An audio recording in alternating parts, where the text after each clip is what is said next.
Order! Order! You are an incorrigible delinquent at times. Behave yourself, man!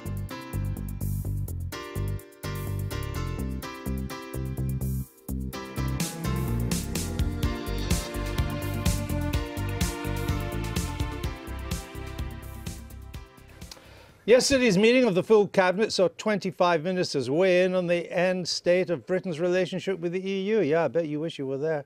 Me too.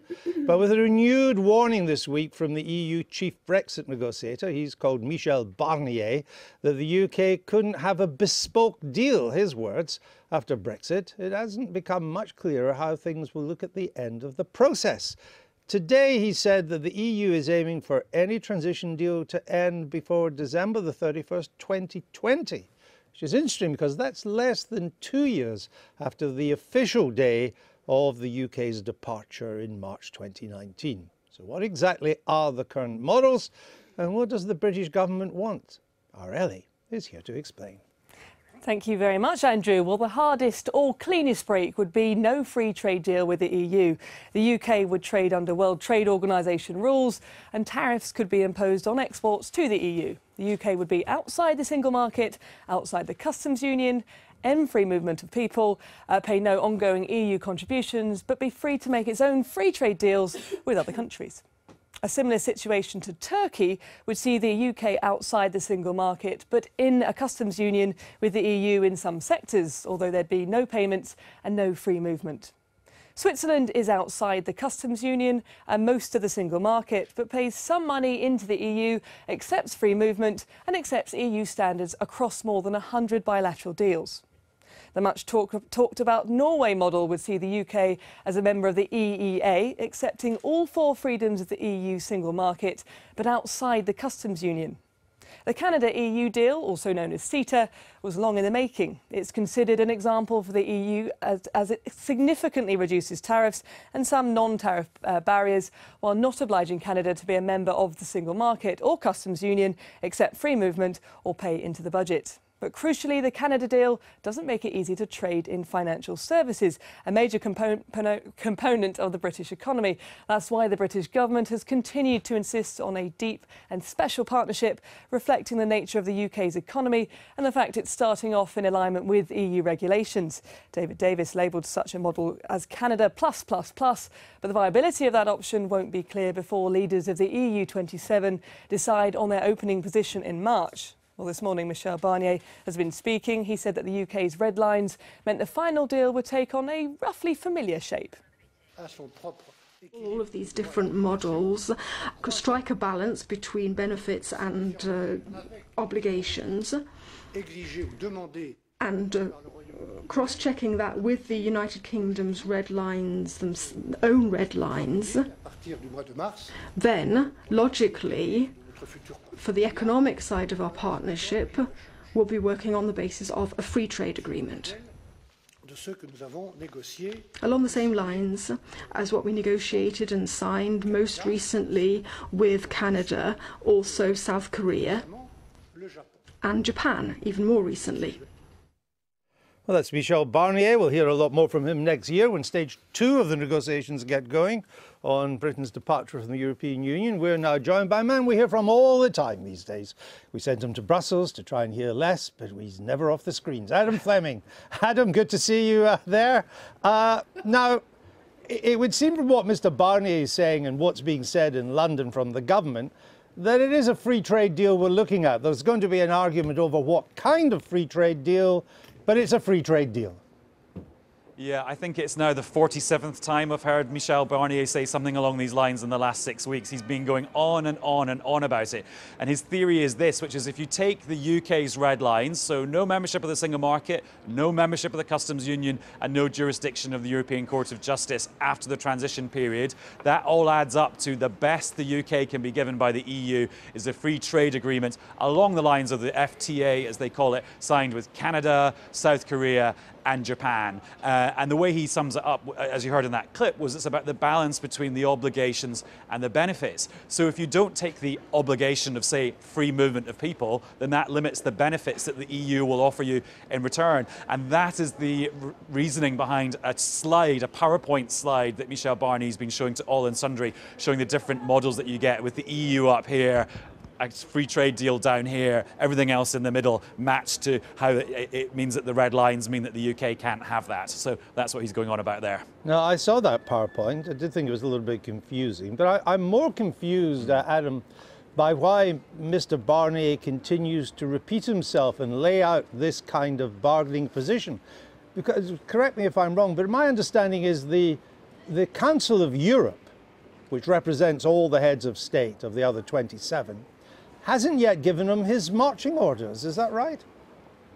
Yes, so the timeline is this. So the European leaders did their second set of guidelines, which they issued last Friday after their summit, saying, you know what, we can start pretty quickly on a transition. The document that Michel Barnier was launching today was the more detailed version of the negotiating directives for that. That will be approved by ministers at the end of January next year. So the actual detailed face-to-face talks with David Davis and his team on the transition can start at the end of January, beginning of February.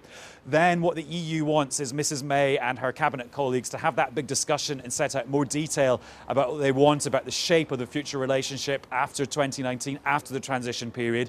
And only in March will EU leaders at their next big summit publish, yes, another set of guidelines, another document, which will be Michel Barnier's more detailed marching orders for negotiating the shape of the future relationship. And it's worth just reminding ourselves what Michel Barnier said about that. He said at the end of all of this, on Brexit Day in March 2019, there will be a big withdrawal agreement, a treaty, which will have a political agreement attached to that, which will talk about the shape of the future relationship, the framework and the jargon on trade and economic matters, but also cooperation on security, defence, foreign policy, aviation and other bilateral areas. So he was saying, yet again, the final free trade agreement, whatever that actually ends up looking like, once all these discussions have been had, that will come at the end of the transition period. The best the British government can get during the Article 50 2 years of Brexit negotiations is the withdrawal treaty plus a political declaration about roughly what the future will look like. All right, Adam, sound like there's plenty to keep you busy in the new year. I hope you're going to get a good break over Christmas. Adam Fleming there in Brussels joining us. We had hoped to speak to someone from the European Parliament to try and get more of a steer on what Mr. Barnier was saying from their perspective, but we've been let down at the last minute, but not by our two guests. Let me start with Claire Perry. What do you make of Michel Barnier saying that the British won't get a bespoke trade deal? I think it's doing what the EU team have always done, which is get out and have highly publicised statements about what they think is the right starting negotiating position. And then, as we saw with the deal shape of the breakthrough arguments and deals that we had last week, we end up in a very different place. And I think that Adam's point is absolutely right. And you made the point, Andrew, that the power of national parliaments really now starts to come to bear, because we know, again, with things like the auto industry, there are huge interest in certain countries in making sure we have the closest possible trade alignment. So I think the strategy of coming together as to the position in government, which is this point of maximum alignment in 2019 and then controlled divergence, is the right one. But I think this is now all up for negotiation, which is why it's going to be an interesting year next year. It is likely to be negotiating bluster, isn't it, on Mr. Barnier's part? I mean, Japan has a bespoke trade deal. Canada has just secured a bespoke trade deal. Covers some services as well, contrary to what some people have said. South Korea has a bespoke trade deal. Why wouldn't Brussels give its single biggest trading partner a bespoke trade deal with whom it runs a massive surplus? Yes. Well, you've got to hope that's where we're going to end up. But I think what we're seeing at the moment is a sense of frustration from the EU that all we're hearing from the UK is what they don't want, not really what they do want. And to me, it's astonishing that it was only yesterday, 6 months after the election, that the Cabinet actually sat down and discussed for the first time what the vision should be for when we leave the EU. I mean, we've really got to get that sorted before we can move on with these negotiations. When will we get the government's position? Well, we've had it all the way along. So we've had the Lancaster speech, the policy papers, the Florence speech, the first shape of the deal. I mean, but again, there is a chicken and egg here. You know, until you have agreed, and of course all of these conversations have been going on for months, and I can't believe that the shape of the trade deal hasn't influenced some of the conversations. It's a game of, of moving forward. The idea is the EU says that nothing's agreed till everything's agreed. I think it's probably not. But we're about to enter those parts of the negotiations where we discuss our future relationship with the EU, and it will include many things, as Adam was saying, but above all, it will include trade, trade in goods and services. The most important thing, yep. So in what way does the government want it to differ from the existing arrangements for trade and services? Well, we want to have the deepest, closest possible relationship whilst not being part of the single market, because we cannot sign up to the free movement of labour and the jurisdiction of the ECJ. So what will you give up then? Well, this becomes a negotiation, doesn't it? Well, what sort of things then will you give up? There are sectors like the auto sector and the chemical sector where there is a strong desire from industry for very strong regulatory alignment. There are other sectors potentially where that is not so essential. But you just mentioned divergence. Are we going to diverge from the EU over time, or are we going to shadow it? Well, again, that to me is a decision for the cabinet and a decision for the negotiations, because you can see if we want to do better in agriculture, if we want to have an agricultural support system in the UK that does more for the environment, for example, that actually increases support going to family and mixed farms rather than thousands of acres estates, then we need to diverge from the EU in order to deliver that. That seems to me to be a legitimate point of discussion. But is the government's position that basically on trade and services we want things to stay as they are? No, the point is we start from a position of convergence, which is great because it's easy to negotiate. So I'm trying to work out what it is you're going to give up to be able to get out of the obligations of free movement and the European Court. And that is part of the negotiation. I know, but I'm trying to ask you, what is the government's position? Well, the position is that there will be sectors where we think that it is important to maintain that as close as possible regulatory environment because of the importance of this cross-border trade and the supply trade that supports the plants in Justin's constituency. And there'll be other areas where there will be other free trade opportunities that are more attractive. And remember, the whole point of doing this is so that we can preserve as much as possible of that relationship, but still have the freedom to do other trade deals. As you said, that is the situation that Canada and South Korea and Japan are in. Well, actually, they're all in different positions. Well, they're all in different, exactly, but they're in bespoke positions, is the point. That was the point I made. If Mr. Barnier is saying we can't even have a bespoke trade deal, though that, as we say, may be a bargaining position, but if he's saying that, what hope does Labour then have of keeping as members of the single market and the customs union, which I understand is your latest party's policy? He's not going to agree to that, is he? No, well, our position is that we want access to the benefits of the customs market and single... But everybody has access.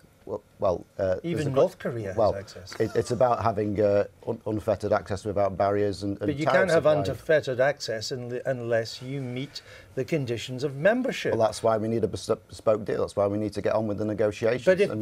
We need to give clarity and the transition. Well, clarity would be great from anybody these days. I'd give that, I'd like to have that from Labour or Conservative. Oh, no, that's not fair. Look, come on. 2 months ago, we didn't have clarity on the size of the divorce bill. No, I'm not talking about that now. I'm moving on to the trade talk. I'm looking forward. But I want to try and we've reached clarity. Well, you're not going to give me clarity, are you? But we've reached clarity on areas where people thought we would not be able to reach agreement. Will there be any tariffs on any goods?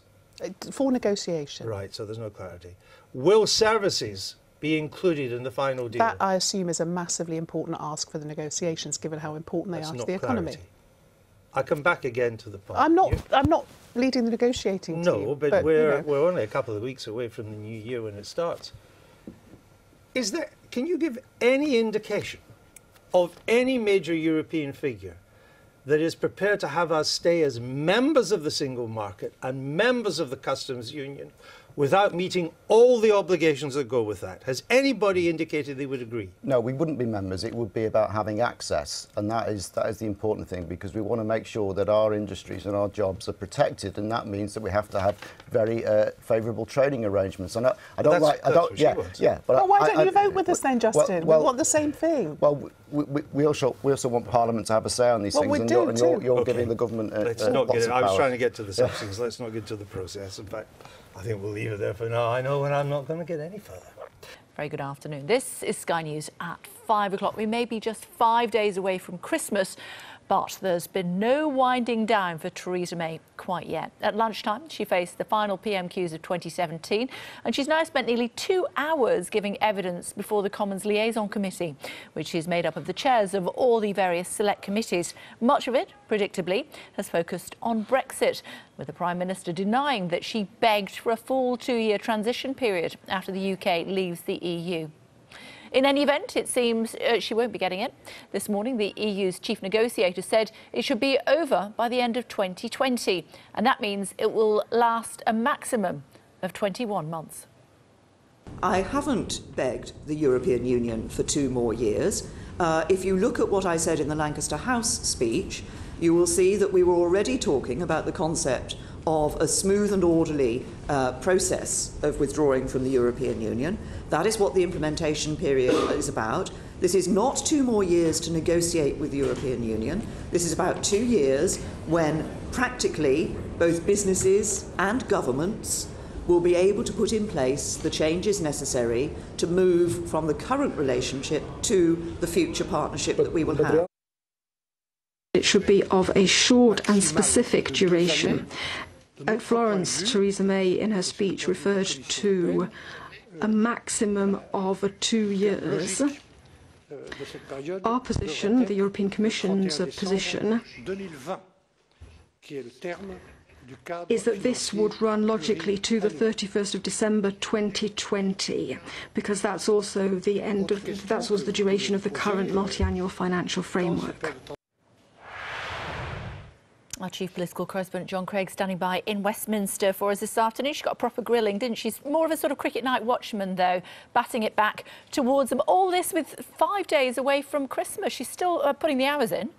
Well, I was going to say, actually, Kay, that last week Nick Bowles, the Tory MP, said she put in a performance worthy of Geoffrey Boycott. She said she took that as a compliment. It was another boycott-like performance, really.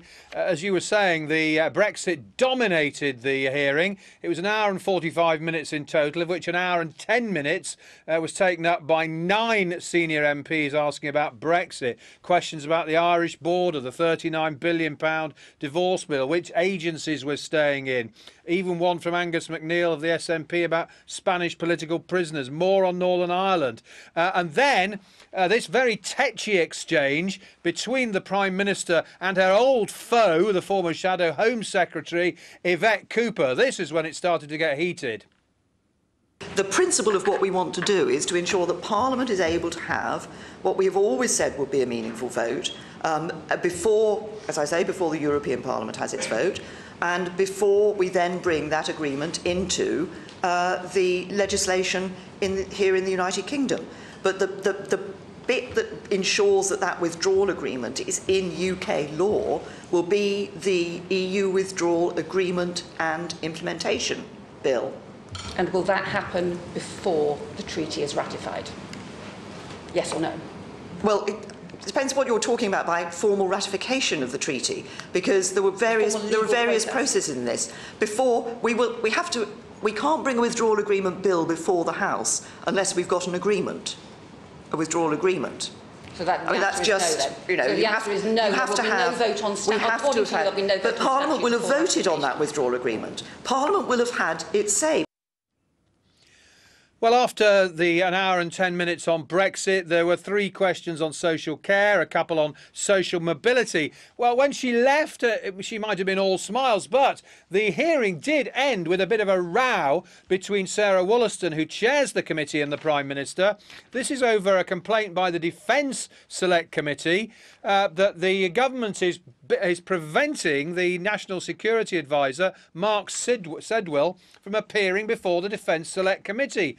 They've written to the PM, we learned, but the Prime Minister was having none of it. She was resisting it, said the Defence Secretary and the Permanent Secretary could go, but the MPs on that committee are very cross, telling the Prime Minister, we decide who appears at select committees, not the government. So I think we can are going to hear quite a bit more about this row over the refusal of the government to allow the National Security Advisor to appear before the Defence Select Committee. Apart from that, she wasn't really that much troubled, certainly on the questions on Brexit, apart from that little clash about Commons votes with Yvette Cooper. And of course, there are more Commons votes on Brexit this evening in the EU withdrawal bill committee stage. OK, for now, thank you. She sat there for a couple of hours, very quick to leave as soon as she was allowed by the chairpersonnel, I should say, of all of these select committees.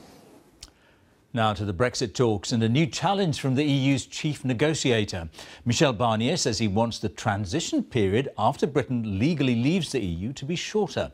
The government wants around 2 years for businesses to adjust to any deal, but the EU now says the cut-off point should be the end of December 2020. That's 3 months less than the government expected. The Prime Minister said today that the timeline was a matter for negotiation. Our political editor Laura Koonsberg reports. She made it this far. The Prime Minister leaving her house today for work. Still in number 10, after a year when that didn't always look certain. Are you looking forward to a break, Prime Minister? No easy answers, though, on her government's biggest job, how we leave the European Union. So can the government have the trade deal ready before we leave? That is what we are working to, and that is what I believe we can do. And I believe that's important. I believe everybody wants to know on what basis they're going to be operating in the future. There are big doubts in Brussels about that. And the Tories' expectation it'll take about 2 years to make the changes we need after Brexit, a transition. And there's nothing surprising about the European Union getting its arguments in early. Theresa May évoquait dans son discours de Florence.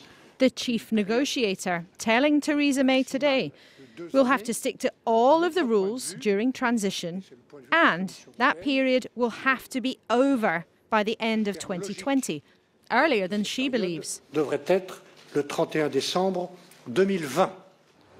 It's not just the government, but Labour that thinks 2 years is about right. We need at least 2 years. We need clarity about what that transition deal means. And I think it's membership of the single market and customs union for that period. But there needs to be more flexibility. Questions to the Prime Minister. But don't be fooled. There's no real outbreak of Christmas cheer between the main parties. Last year, the Prime Minister told the Radio Times that on Christmas Day, she likes to prepare and cook her own goose. What's coming? In the spirit of Christmas, can I suggest to her that in order to extract the maximum pleasure from the messy job of stuffing her goose, that she names it either Michael or Boris? The applause gave the Chancellor time to help out the Prime Minister with her own punchline. I think I'll be having to resist the temptation to call the goose Jeremy. It was Prime Minister's questions, not the Christmas panto. But for Theresa May's party, at least, the end of the year has brought a little cheer. Laura Koonsberg, BBC News, Westminster. Now, the government has tonight managed to avoid another bruising defeat over its flagship Brexit bill by backing down over amendments designed to appease Tory backbench rebels.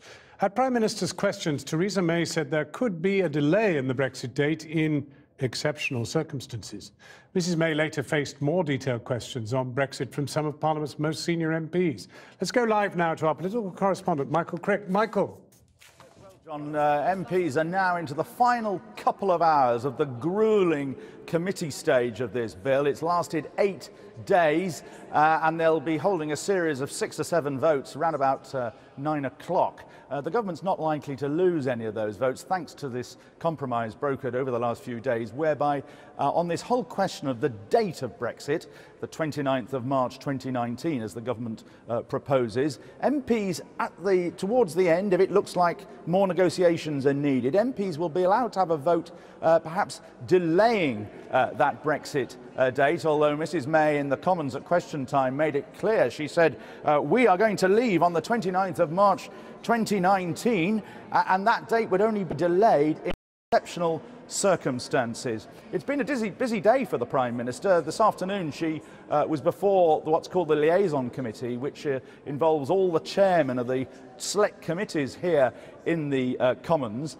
and Labour afterwards accused her of trying to wriggle out of the amendment to the bill last week, whereby in addition to having a motion on the final Brexit deal, the deal will be voted on in terms of actually a government bill.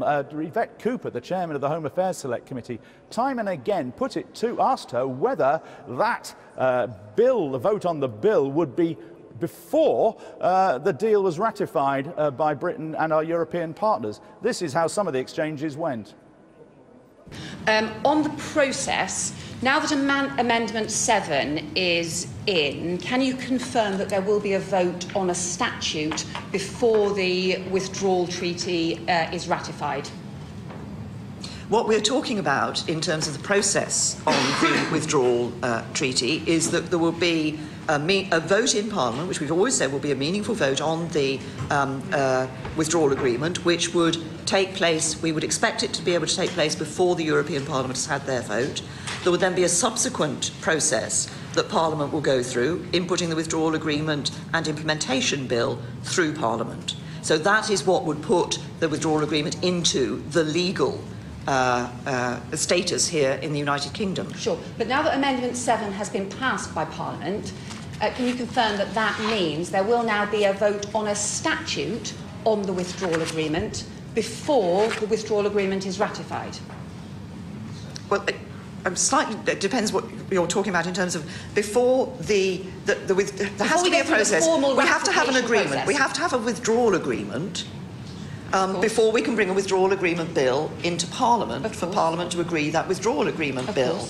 There will be an opportunity for Parliament to vote on that withdrawal agreement before that legislation is brought into place. But will there be a vote on a statute before Britain goes through the legal ratification process to ratify the withdrawal agreement treaty as part of the Article 50 process? Can you confirm there will be a vote on primary legislation in this Parliament? Parliament will have a vote on primary legislation, not simply on a motion. Well, Parliament will have two opportunities to vote on this issue. The first will be a vote on the withdrawal agreement and whether or not Parliament agrees that withdrawal agreement. Then there will be primary legislation to bring that withdrawal agreement into UK law. And will that primary legislation happen before Britain goes through the ratification process for the treaty? Well, we will have had to have... Parliament will have an opportunity to say whether or not it agrees with the treaty that we have agreed with the European Union. There will then be a process of bringing that agreed treaty into UK law. But I'm still trying to get you to tell us the form of Parliament's vote. Will Parliament now get to vote on a statute rather than a motion before the deal is finalised with Europe? Parliament will have an opportunity to vote on the deal before it is finalised. You keep talking about a motion. But that is a vote. The consequence of Amendment 7 was to propose it being done on a statute. What's your objection to it being done on a statute rather than a motion, given that the government has ignored motions, for example, the October motion on universal credit, and has a history of doing so? Can you confirm you would have the vote on a statute before the process is finalised, rather than on a motion, because that's what Amendment 7 says? Well, we will, of course, be looking at Amendment 7, but I think what the principle of what we want to do is to ensure that Parliament is able to have what we have always said would be a meaningful vote before, as I say, before the European Parliament has its vote, and before we then bring that agreement into the legislation here in the United Kingdom. But bit that ensures that that withdrawal agreement is in UK law will be the EU withdrawal agreement and implementation bill. And will that happen before the treaty is ratified? Yes or no? Well, it depends what you're talking about by formal ratification of the treaty, because there were various processes in this. Before we can't bring a withdrawal agreement bill before the House unless we've got an agreement, a withdrawal agreement. So that, I mean, that's just, you know, so the answer is no. You have to have. No vote on statute. But Parliament will have voted on that withdrawal agreement. Parliament will have had its say. Parliament will have said whether or not it agrees with that withdrawal agreement. Well, earlier, Michel Barnier, the EU negotiator, announced that this whole question of the transition period, he said, would have to end by December 2020 for budgetary reasons. Now, that is 3 months short of what the 2 years that the British government was hoping for what it calls the implementation period, rather the transition period. Downing Street don't seem too perturbed, though, by Mr Barnier's announcement. They merely dismissed it as an EU negotiating position. In Parliament. Now, it's sometimes felt that Brexit is drifting away into the distant future. There was a wake-up call, however, from the EU today for the government. The European Union's chief negotiator said that he wants the post-Brexit transition period to be 3 months shorter than ministers here had expected, making the end of 2020 the deadline. The Prime Minister said that she was sticking to her plan that transition should last around 2 years. Stop Brexit! It's not news that will bring much cheer to those still flying the flag for Europe. According to the EU, we should be out, really out, faster than expected. Today, their chief negotiator, Michel Barnier, set out a new accelerated timetable with a shorter transition. Cette période de transition doit être courte et limitée dans le temps. The transition period must be short and time-limited, he said. Theresa May set out in her Florence speech a maximum of 2 years. In our view, this will run to 31st of December 2020, as that is the end of the budgetary period. So as well as cutting 3 months off the expected length of transition, during which time the UK will be bound by all EU rules and regulations, he also warned we wouldn't have automatic access to around 750 current international agreements, including dozens of free trade deals, and that by October 2018, the EU expects to publish a declaration outlining the shape of our future relationship, but that we shouldn't expect any special deal on financial services.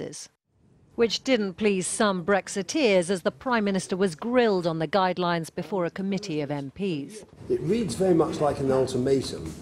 I read it very carefully, and may I urge you to be very robust in your response and language, because in the big picture, given the voters last year voted to leave the European Union, they would do so even more emphatically now. Nicky Morgan's face said everything about the deep divisions in the Tory party over this, but the Prime Minister was adamant there's everything to play for. Of course, these are the starting point of negotiations, and I can assure you that we will be robust in our defence of the United Kingdom's interests. The EU has been using this chart to illustrate what they see as the logical conclusion of the UK's red lines. We can't have a deal like Norway, Iceland or Liechtenstein because we don't want to accept free movement or continue to pay. In fact, where we're heading, according to the EU, is towards the sort of limited free trade deal Canada and South Korea have with Europe, not the bespoke deal the government wants. It was also put to the Prime Minister that she'd pleaded for a longer transition period. Her expression made clear what she thought of that. I haven't begged the European Union for 2 more years. Parliament will begin its Christmas break tomorrow. There was one small consolation for the Prime Minister tonight of not being expected to lose any more votes on the EU withdrawal bill. But the message from Europe was clear. We won't be bearing many gifts at the next stage of negotiations. Romilly Weeks, News at 10.